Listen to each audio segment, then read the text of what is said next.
Amém, meus irmãos? Amém. Vamos abrir a palavra no Salmo, nós vamos procurar Salmo 16. Nós começamos a falar isso hoje e Deus vai dar graça para que a gente possa falar completamente.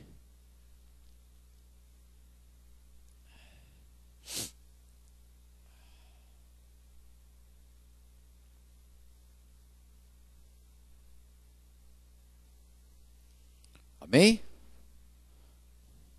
Glória a Deus. Vamos ler. Salmo 16 diz assim: Guarda-me, ó Deus, porque em ti eu me refugio. Digo ao Senhor, tu és o meu Senhor, e outro bem não possuo, senão a ti somente. Quanto aos santos que há na terra, são eles os notáveis, nos quais eu tenho todo o meu prazer. Muitas serão as penas dos que trocam o Senhor por outros deuses. Não oferecerei as suas libações de sangue aos meus lábios, e os meus lábios não pronunciarão o seu nome. O Senhor é a porção da minha herança. Repita, porção da minha herança. O Senhor é o meu cálice, e tu és o arrimo da minha sorte. Repita, arrimo da minha sorte. Caem minhas divisas em lugares amenos, e é muito linda a minha herança. Bendigo o Senhor que me aconselha, pois até durante a noite o meu coração me ensina. E o Senhor eu tenho sempre a minha presença. Estando Ele à minha direita, não serei abalado. Repita, não serei abalado. Alegra-se, pois, o meu coração, e o meu espírito exulta, e até o meu corpo repousará seguro. Pois não deixarás a minha alma na morte, nem permitirás que o teu santo veja corrupção. E tu me farás ver os caminhos da vida. Repita, caminhos da vida. Na tua presença há plenitude e alegria, e na tua destas delícias perpetuamente. Repita, delícias perpetuamente. Amém? Vamos orar. Senhor, nós te bendizemos, ó Pai, glorificamos o teu nome, damos graça por esse momento, porque nós sabemos que cada um de nós veio aqui hoje para ouvir da tua palavra, Senhor, para ser liderado pelo teu Santo Espírito, guiado pelo teu amor, guiado pela tua unção, pela tua liberalidade, Pai, e pela tua liberdade. Nós queremos aqui ser livres, livre para falar da tua palavra, Senhor, livre para que o Espírito Santo haja no nosso meio.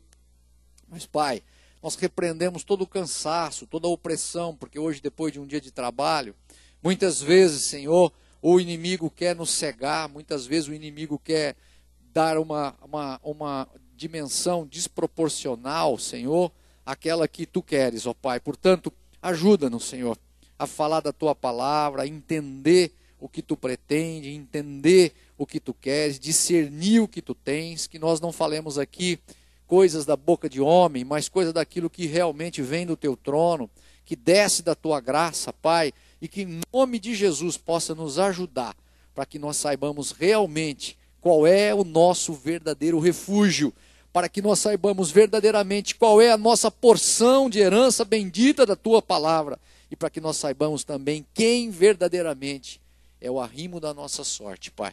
Glória te damos pela tua graça e pela tua unção. Fala conosco através da tua palavra, Pai, em um nome bendito e glorioso de Jesus. Amém e amém.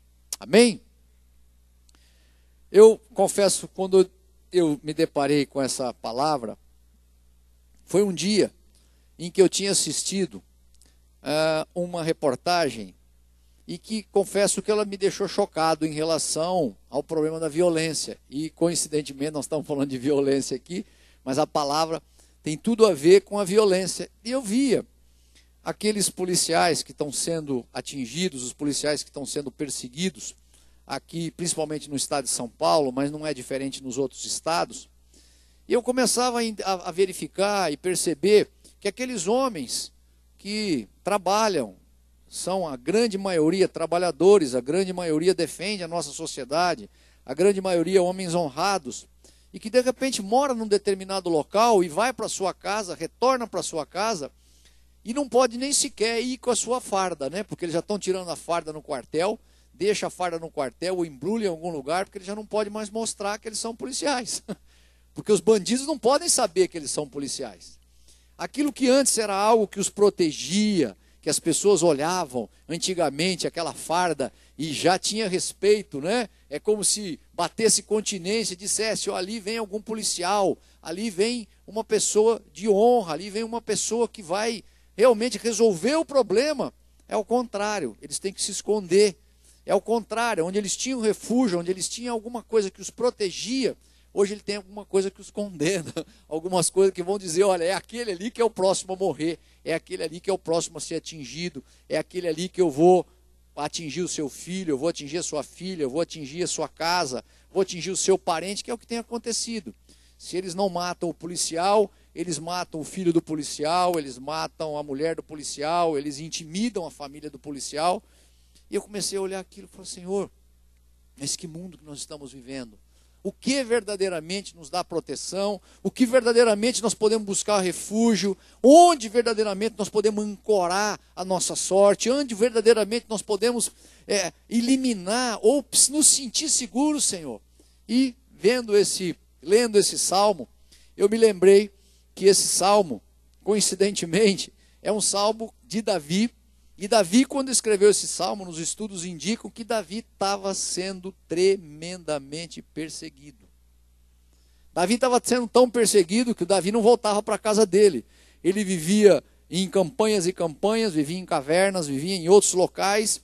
E vocês imaginam aqui o que é quando a gente trabalha o dia todo, né? Eu vou falar por mim, e que a gente sai do escritório, sai do lugar que você está e vai para casa, mas doidinho para chegar em casa rapidinho, porque você fala, ali eu vou encontrar o meu conforto, né?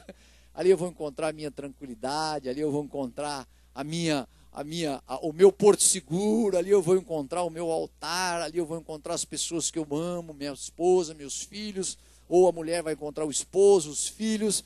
E eu estou vendo Davi aqui para escrever esse salmo que Deus colocou no coração dele, na verdade desesperado, perseguido, um homem que era um guerreiro, era um general de guerra, um homem que tinha toda uma legião que ele podia comandar, mas ele se vê perseguido, e ele se vê perseguido e escreve esse salmo e Deus coloca no coração. Então nós vamos procurar falar um pouquinho do que o Senhor colocou no coração dele, para que a gente possa verdadeiramente saber qual é a nossa verdadeira proteção, amém?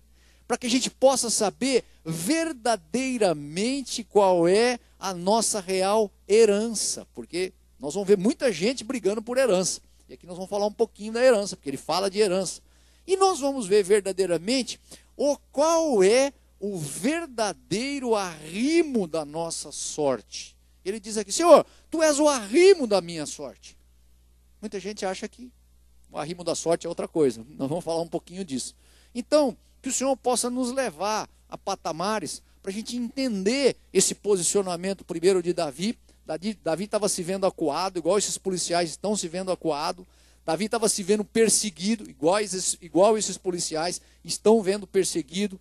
Davi estava vendo cair a sua retaguarda, porque as pessoas olhavam para Davi e diziam, ó, lá vem o general do rei, lá vem aquele que o próprio rei hoje estava perseguindo, né? Saul perseguindo a Davi nessa época.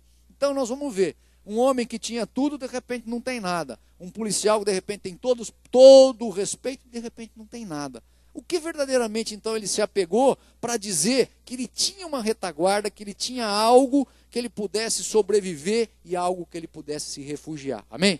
Que o Senhor possa nos levar, mas nós vamos falar hoje sobre isso, sobre refúgio, sobre herança e sobre sorte, né? Se é que existe, por que a Bíblia fala disso? Amém?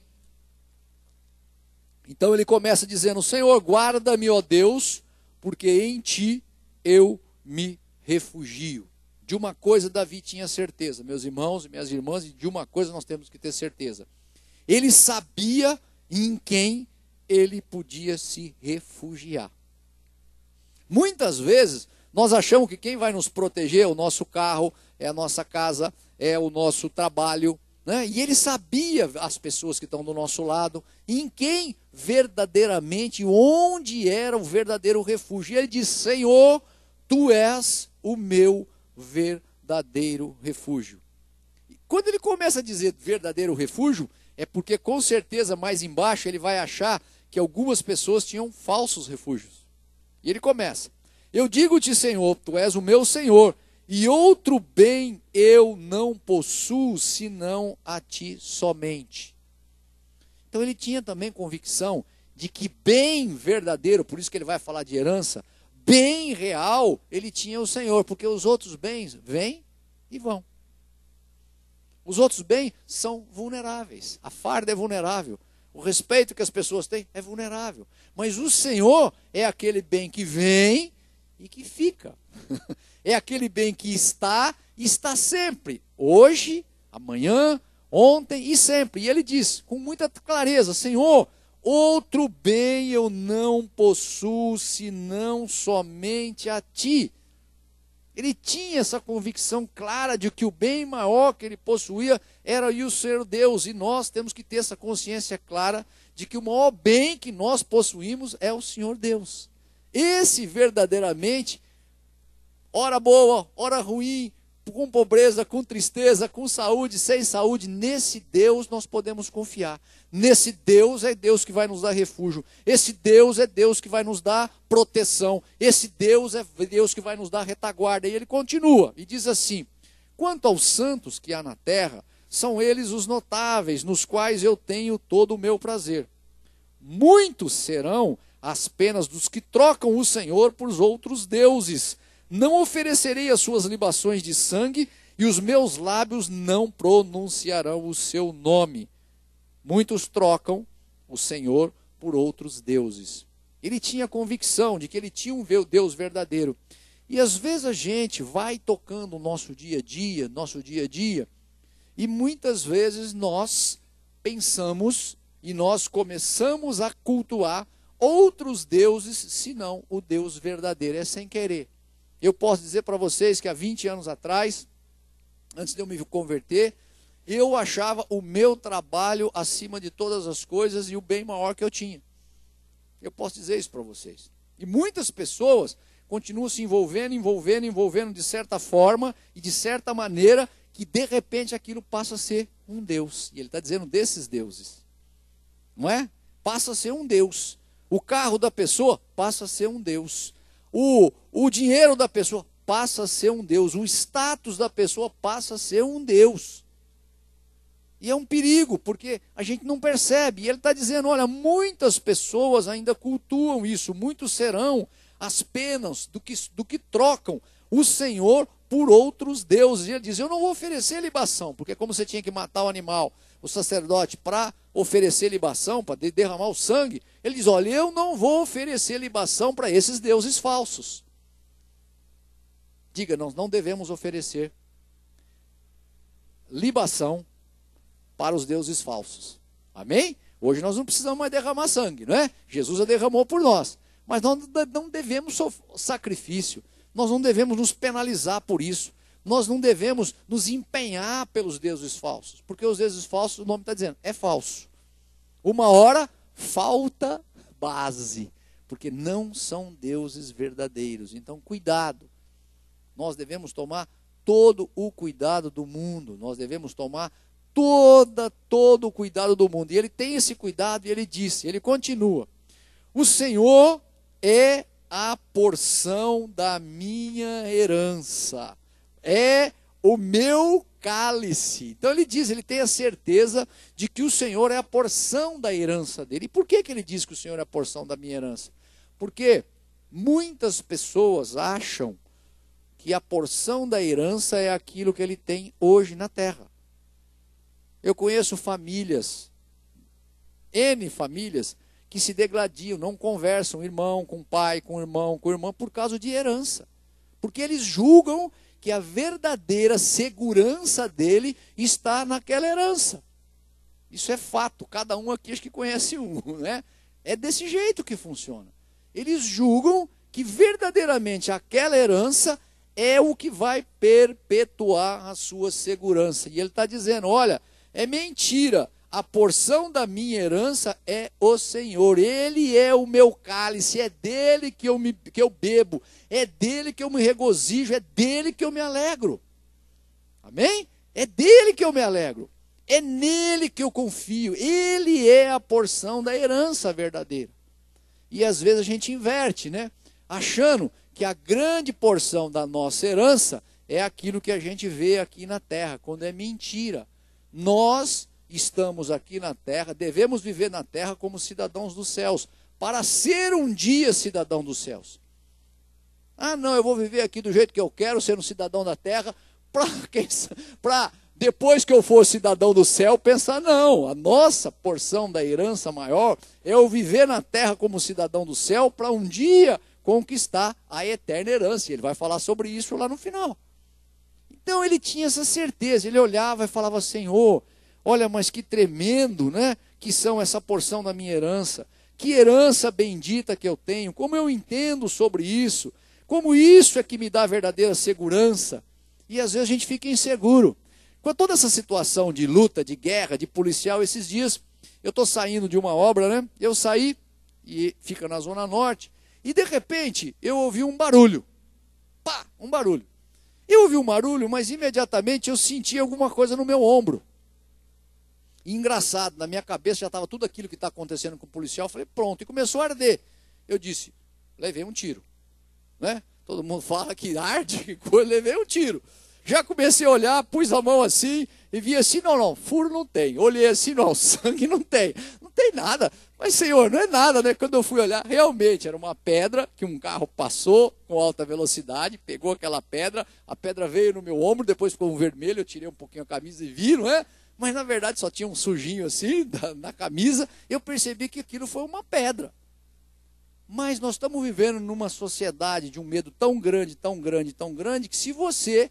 essa pedra é o sinal do que pode acontecer na vida da gente, em verdadeiramente saber quem é a nossa verdadeira proteção e o que verdadeiramente está acontecendo. Nós temos que ter a consciência disso. Temos que saber que a maioria, grande, maciça maioria, nós não dominamos. Nós não controlamos. Nós não dominamos. Aquele caso no Rio de Janeiro, em que o sujeito vinha com um carro, o menino, tá certo que ele pegou o carro da mãe, mas não tem nada a ver. E ele passou num determinado local e estourou o pneu.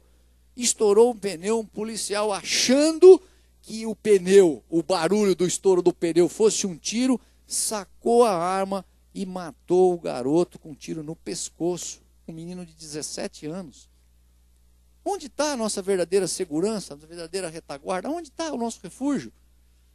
Pessoas estão se matando, as pessoas estão se matando, porque as pessoas verdadeiramente querem se defender e acham que a verdadeira segurança está no tiro, a verdadeira segurança está em você revidar, a verdadeira segurança está em você se proteger, a verdadeira segurança está em você ter arma, a verdadeira segurança está em você se ter carro blindado, e está aí, né?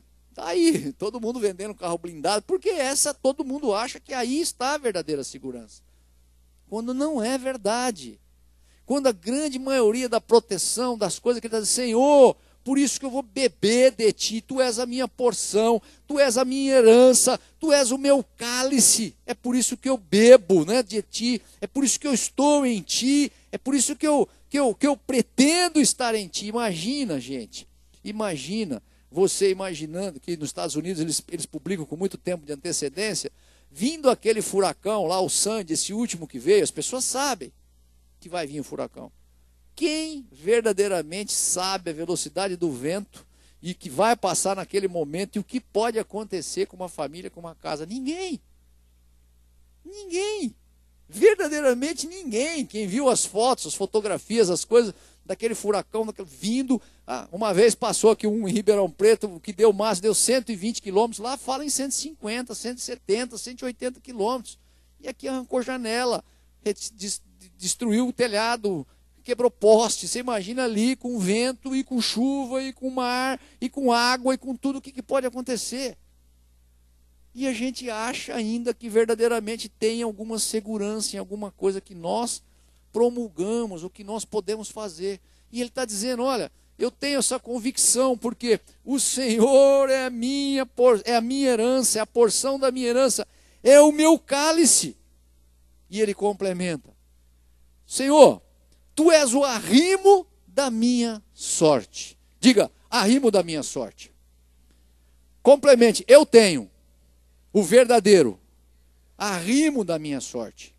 Amém? Cada um de nós tem um verdadeiro arrimo da minha sorte. O que é arrimo? Aquele sujeito é arrimo de família. Arrimo é um muro bem grande que segura alguma coisa que tem por trás. Então ele arrima aquilo, ou seja, ele dá segurança, ele dá amparo, dá proteção, dá auxílio, ele encosta aquilo que está sobre ele. Então quando você vê um muro muito grande, um terreno terra do outro lado, aquele muro é um muro de arrimo. Aquele muro segura, aquele muro protege. E eu esses dias, uma obra olhando, tem um paredão grande, quase uns 10 metros, é um basalto muito violento, sujeito quebrando ali, tentando quebrar. E você vê ali 5 toneladas, 10 toneladas, o sujeito batendo, ele bate na pedra ali, parece que é um alfinete batendo numa bolinha de vidro, não acontece nada. Aquilo é natureza, aquilo foi Deus que fez. E esse é o verdadeiro arrimo da nossa sorte. E tem gente que acha que o arrimo da sorte é pé de coelho, tem gente que acha que o arrimo da sorte é aquela fitinha do Senhor Bonfim. Tem gente que acha que o arrimo da sorte é ferradura, né? Tem que ter 7 furos, 5 furos. Tem 4 furos, sei lá. Tem gente que acha que tudo isso é o arrimo da sorte dele. Tem gente que acha que o arrimo da sorte é loteria esportiva. Tem gente que acha que o arrimo da sorte é não passar embaixo de escada, e aí vai, é não ver o gato preto, e vai. É assim. Nós vivemos numa sociedade dessa forma, não sabemos qual é o verdadeiro arrimo da nossa sorte, gente. Quem verdadeiramente nos protege. Lembro vocês, eu esses dias estava fazendo um exercício, né? Um exercício, eu de vez em quando, eu tenho algumas coisas que eu criei, né? Para meu relacionamento com a minha esposa, meu relacionamento com os meus filhos. E de repente, num dia em que você está pensando outras coisas, mas alguma coisa precisa te ajudar. E eu confesso a vocês que eu ia fazer um negócio muito difícil, complicado, né? Uma coisa que eu já fiz várias vezes e que não deu certo, uns relatórios, um levantamento de muito tempo, muita coisa, muito detalhe. Comecei com aquilo, comecei, Senhor, né? Puxa, como eu posso fazer isso, né? E o Senhor começou, parece incrível, eu estava no carro, estava orando, o Senhor começou a me mostrar como um filme, aquilo que mesmo no tempo em que eu não era crente, mas temia o Senhor, e o Senhor me mostrou muitos livramentos, veio assim como os slides, ele parecia, sabe quando vem, que você pega ou no tablet, você pega no celular, aquele que você toca, ele faz, parecia que fazia assim, ia tocando. Veio e me mostrou uma vez que nós não estávamos em casa, e a empregada, acho que bateu a porta, o vento bateu e pegou o dedo da minha filha, quando ela era pequenininha, eu cheguei lá e vi o dedinho dela assim pendurado, sabe? Eu lembro do dedinho dela pendurado assim, o Senhor me mostrou claramente, aquele dedinho lá pendurado, que hoje está consertado, está mais fininho, mas está consertado, ninguém foi que fez, eu que arrimei a tua sorte. Amém? Nós temos um arrimo da nossa sorte. Eu lembro que uma vez eu cheguei, eles estavam brincando, assustados, eles estavam em cima do tampo do banheiro, eu vi ela assustando, ela caiu do tampo assim, eu vi passar, e o Senhor me mostrou mais de quase 1 centímetro a cabeça do vaso sanitário, assim, eu vi ela caindo de costas e passando, e o Senhor me mostrou, olha, aquela passagem, aquilo coisa, eu sou o arrimo da tua sorte. Eu sou o arrimo da tua sorte. A gente pensa que não tem sorte, mas tem o verdadeiro arrimo da sorte. O verdadeiro arrimo da sorte é o Senhor. E ele sabia disso, Davi sabia disso. Senhor, eu posso ter sorte, meu irmão, coloque todos os seus caminhos no Senhor, não se estribe no seu próprio entendimento, e com certeza o Senhor vai discernir a tua vereda, o Senhor vai mostrar o caminho correto da sua vereda. Esse é o verdadeiro arrimo da sorte. Aquele negócio que você não sabe como fazer, o Senhor vai mostrar. Aquele relatório que você não sabe como fazer, a criatividade é do Senhor, porque Ele é o verdadeiro arrimo da tua sorte e da minha sorte. Ele foi me mostrando muitas coisas. E eu, quando eu peguei esse salmo, disse, Senhor, aqui está o verdadeiro arrimo. E ele vem, né? Ele vem, cai-me as divisas em lugares amenos. É muito linda a minha herança. Ele começa a cultuar a herança dele, gente. Porque ele sabe que essa herança é uma herança verdadeira, não é? É uma herança verdadeira em todos os sentidos, no passado, no presente e principalmente no futuro, né? Porque está falando de herança, futuro. Ele sabe, olha, essa herança é muito linda, essa herança é tremenda, essa herança é aquilo que verdadeiramente vai acontecer. Eu sou o seu amparo, eu sou a sua proteção. Bendiga o Senhor que me aconselha, pois até durante a noite o meu coração me ensina. Não abra mão dos ensinamentos do Senhor. Até a noite o Senhor te ensina. Não abra mão de quando você for deitar, pedir ao Senhor que Ele te ensine aquilo que você não sabe, ou aquilo que você quer saber, ou a revelação que você quer ter. Não abra mão, o seu espírito não dorme. Diga, meu espírito não dorme. E muito menos o do Senhor. Amém? Então o Senhor pode o quê? Ministrar ao seu espírito. Não abra mão. Você está cansado, não está resolvendo um assunto. Não. Está na cama, deita tranquilo, porque diz a palavra de Deus que você vai deitar, logo vai pegar no sono. O Senhor é aquele que te guarda, o Senhor é o teu arrimo, é o arrimo da tua sorte. Deita para o Senhor, eu preciso disso, porque o Senhor, e Davi tinha certeza, olha, eu bendigo ao Senhor que me aconselha, pois até durante a noite o meu coração me ensina. Amém? Diz, o meu coração me ensina. O Senhor é o Deus que ensina o meu coração. E o meu coração me ensina. Amém? Isso é o verdadeiro ensinamento, o verdadeiro conhecimento da bênção e da unção que o Senhor quer para a sua vida e para a minha vida. Não abra mão disso. Não permita que o ímpio te ensine. Não permita que pessoas interesseiras te ensinem. A maioria das vezes, infelizmente, o homem tem interesses. Então, cuidado, né? Coloque isso no lugar devido, porque o Senhor é aquele que vai te mostrar. E Ele vai mais, vai longe. O Senhor, eu tenho sempre a minha presença. Diga, sempre a minha presença. Estando Ele à minha direita, eu não serei abalado. E o que Davi estava querendo dizer? O Senhor, dificuldade vai vir. Amém? Jesus falou, no mundo tereis aflições, mas tem de bom ânimo, eu venci o mundo. Nós vamos ter dificuldade, mas tem uma grande diferença de você ter dificuldade e ser abalado, ter dificuldade e ser sucumbido, ter dificuldade e ser e cair prostrado. Tem diferença. Ele está dizendo, olha, eu vou ter dificuldade, mas eu não serei abalado. E qual que é a receita que ele dá? Sempre o Senhor está do meu lado. Então, quando tem alguém que está sempre do meu lado, é um amigo fiel. Alguém que está sempre do meu lado é alguém que eu sempre conto. Alguém que está sempre do meu lado é alguém que eu sempre segredo os meus segredos. Alguém que está sempre do meu lado é alguém que eu sei que faça o que fizer, ele está do meu lado. Eu sempre estou clamando, eu sempre estou clamando, eu sempre estou ficando com ele de uma forma singela, de uma forma presente, porque ele sempre está do meu lado. E quem está sempre do seu lado e do meu lado pode dar conselho, amém? Diga comigo, só pode dar conselho quem tem intimidade e sabe quem eu sou.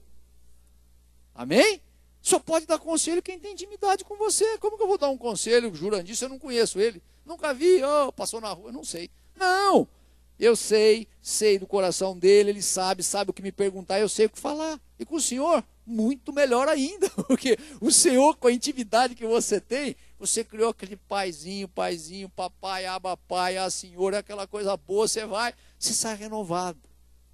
Amém? Você sai renovado, como naquele dia que eu estava orando, pedindo ao Senhor, ele vem me mostrando, olha, fica calmo. Coisa que você nem imaginava, eu fiz. Imagina hoje, você imaginando, sabendo o que eu posso fazer, tendo intimidade comigo, calma. Quietinho, vermezinho de Jacó. Vamos lá, nós vamos chegar lá. Fica frio, fica calmo. Fica calmo. Então o Senhor está dizendo isso para você e está dizendo para mim. Quem é o seu baluarte, quem é o seu protetor, quem é o arrimo da tua sorte, quem verdadeiramente é herança. E a gente começa a se apegar em coisas que não são reais, coisas que são fictícias. E ele continua e diz assim, olha, estando o meu à direita eu não serei abalado. Então nós vamos ver que a gente não será abalado. E eu não vou nos outros textos, mas outros textos diz que não será abalado em caso nenhum, que ele está atrás, que ele está na frente, que ele está do lado, que ele está na vanguarda, que ele está na retaguarda. Mas vai.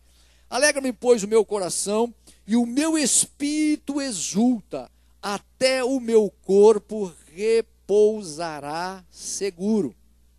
Ele tem tanta convicção, que ele diz, olha, eu me exulto porque o meu corpo repousará seguro. Então, quando você estiver com insônia, não fica girando, rolando em cima da cama, levanta da cama, joelho no chão, ou sentado ou de pé, começa a louvar o Senhor, começa a pedir para o Senhor. Esse foi o remédio que eu combati a minha insônia. Eu tinha muita insônia. Como que eu vou combater a minha insônia? Bom, se eu tenho esse sábio aqui que está do meu lado, esse Senhor, se eu tenho esse que vai me segredar todas as coisas, diz a palavra de Deus, que alegra o meu coração, me exulta e até meu corpo repousará seguro. Senhor, eu vou reivindicar um repouso seguro para o meu corpo. Amém? Eu vou reivindicar. E as coisas começam a acontecer, você começa a ficar tranquilo, o sono vem, você começa a ficar mais calmo, ele começa a te mostrar outras coisas, porque às vezes você está o quê? Você está se apegando em coisas que não são coisas que o Senhor quer que você se apegue. Fitando em coisas, olhando para coisas que o Senhor não quer que você se apegue. Ele está dizendo, olha, eu estou tranquilo. E tem mais, né? Nós fomos lá olhar nos textos, 1 Coríntios fala isso, Atos 13:35 vai falar isso também. Pois não deixará minha alma na morte, nem permitirá que o seu santo veja corrupção. Amém? Ele não está falando de herança. É tão importante essa herança eterna que ele não vai me deixar minha alma na morte. E ele vai falar isso quando vai falar da ressurreição. Esse texto é usado no Novo Testamento. Amém? Olha a vantagem que nós temos. Eu estou cultuando, eu sei quem me protege, eu sei quem é a minha herança. Essa minha herança é tão importante, tão verdadeira, tão presente, tão eterna, que ela não é a herança para me conduzir somente na minha vida aqui na terra. Ela é a minha herança que vai me garantir que eu não vou chegar até a morte, que ele está dizendo aqui que o meu espírito ele vem, né? Nos busca assim como buscou Jesus, nos busca assim como aquele que ele realmente vai traduzir em uma herança eterna, porque herança eterna é aquilo que não acaba. Se eu, como corpo, vou morrer, mas como espírito não morro, então é uma herança eterna que com certeza vale a pena você investir, porque as outras heranças terrenas não serão eternas. Amém? Então ele tinha essa convicção clara, límpida, né? Sobre tudo, sobre as coisas que aconteciam, ele sabia o que ia passar, não é? Ele sabia que muitas vezes, é engraçado, né? A gente está alegre e tal e tudo mais, mas nós vamos ver o quê? Que aquilo é uma verdadeira aventura. Ficamos alegres por alguns minutos. E que a verdadeira alegria não vem com aquela alegria de alma, que vamos traduzir como uma aventura passageira. A verdadeira alegria, ele sabia que vem daquilo que é do Espírito. Vem daquilo que é aquela paz interior. Apesar das coisas acontecendo, aquilo vem. E ele diz aqui, olha, Senhor, pois o Senhor não me deixará minha alma na morte, não permitirás que o teu santo veja corrupção. E diz aqui, tu me farás ver os caminhos da vida. Repita, caminhos da vida. Caminhos da vida são caminhos que levam ao Senhor. Porque os outros caminhos todos, se eu estou vivendo a minha vida terrena, eu vou morrer e tenho certeza que vou acabar, não é isso? A maioria das pessoas, não, vai morrer, acabou tudo, tal. Acabou, ele não viu o caminho da vida, porque ele vai chegar na morte, morreu, acabou, não serve mais para nada. Amém? Nós temos que ter certeza do verdadeiro caminho da vida. O verdadeiro caminho da vida, aquilo que a gente faz aqui na terra, vai influenciar o que nós vamos fazer no céu. Amém? Influenciará. Nós estamos fazendo um cursinho, não é isso? Para viver na eternidade com o Senhor. E aí nós vamos fazer o exame, tá certo? Nós estamos fazendo um cursinho. A nossa vida aqui da terra determinará a forma como nós vamos viver no céu. Não tem jeito. Nós estamos fazendo esse cursinho. E ele está dizendo, olha aqui, ó, tu me farás ver os caminhos da vida. Meus irmãos, o verdadeiro caminho da vida só vem através dos olhos do Senhor. Davi sabia disso. Era um pecador. Mas ele sabia disso, que os verdadeiros caminhos da vida só vêm através dos olhos do Senhor. A gente não consegue ver nos nossos olhos. Por isso que a palavra de Deus diz lá em Isaías que os pensamentos do Senhor são mais altos que os nossos pensamentos. né? Que os caminhos do Senhor são mais altos que os nossos caminhos, assim como a chuva que vem do céu, rega a terra e ela brota, os pensamentos do Senhor que são maiores do que os nossos, a visão do Senhor que são maior que a nossa, também vem até nós, rega o nosso espírito e brota com sabedoria, e brota nessa vida, para que a gente possa ver verdadeiramente os caminhos da vida. Senão, do jeito que estão as coisas, nós só vamos ver caminho da morte. Nós só vamos ver caminho de tristeza. Nós só vamos ver caminho de coisas que acontecem e que não tem a ver com o Senhor. E ele está dizendo, Senhor, Tu és o Deus que através dos Teus olhos eu consigo ver o caminho da vida. Então que nós possamos conseguir ver esses caminhos da vida. Essa esperança para o futuro. Essa esperança para essa herança bendita que ele está dizendo. E ele continua e diz assim ainda, ó, na sua presença há plenitude de alegria. Diga, plenitude de alegria. Só tem plenitude de alegria na presença do Senhor, meus irmãos. Amém? Todo mundo acha que plenitude da alegria é beber até babar. Né? Bebeu até babar, passou, chega na segunda-feira, cadê a plenitude de alegria? Cadê a plenitude de alegria? Não é isso? Não há plenitude de alegria. Plenitude de alegria há no Senhor. Que você não precisa de subterfúgios, não é? O verdadeiro alimento que vem do céu, o verdadeiro alimento que brota do Espírito Santo, é a plenitude de alegria.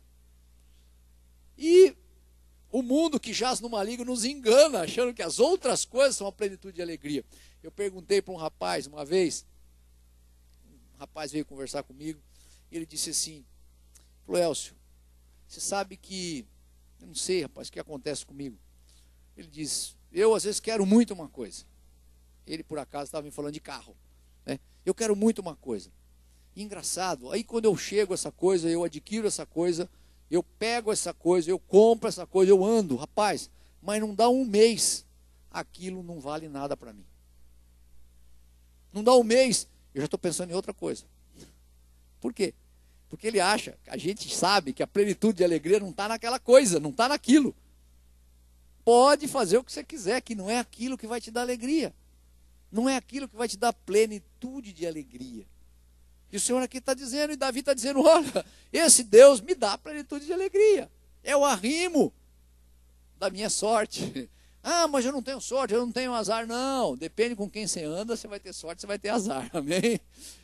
O Deus que nós cremos é um Deus que arrima a nossa sorte, é óbvio. Todos aqueles C lá de Deuteronômio, que vai do 1 a 14, diz C, diz depois C, seguir a minha palavra, você terá isso, C, fizer isso, você terá abundância, C, tudo aquilo é o arrimo da nossa sorte, aquilo é que verdadeiramente nos arrima, nos segura, essa palavra que nos segura, e muitas vezes a gente vai tocando, e não percebe que esse tipo de coisa, o Senhor quer mostrar para cada um de nós exatamente isso, para a gente ficar firme. Quem é a nossa verdadeira alegria? Quem é que há plenitude de alegria? E diz mais, na tua destras, delícias perpetuamente. Amém? É coisa perpétua, nós não estamos falando de coisa passageira, nós não estamos falando de algo que vai como um vento, não algo que vai como uma poeira, algo que vai como um sonho, não. Nós estamos falando de um arrimo que segura a nossa sorte, nós estamos falando de algo que nos protege, nós estamos falando de algo que nos dá auxílio, que nos dá encosto, que nos dá amparo, que nós podemos nos encostar, que nós podemos nos proteger, e de lambuja, nos dá alegria, e de lambuja é uma herança perpétua, é uma herança para sempre, é uma herança que vale a pena investir, não é uma herança como a bolsa, uma hora está boa, uma hora está ruim, uma hora cai, uma hora desce, uma hora cai, uma hora desce, não, é uma bolsa que você pode investir, é um caminho que você pode investir, que é de alegria, e é o que? Perpetuamente, é perene, é para a vida toda, não só aqui na terra, mas a vida nos céus, o que é melhor, amém?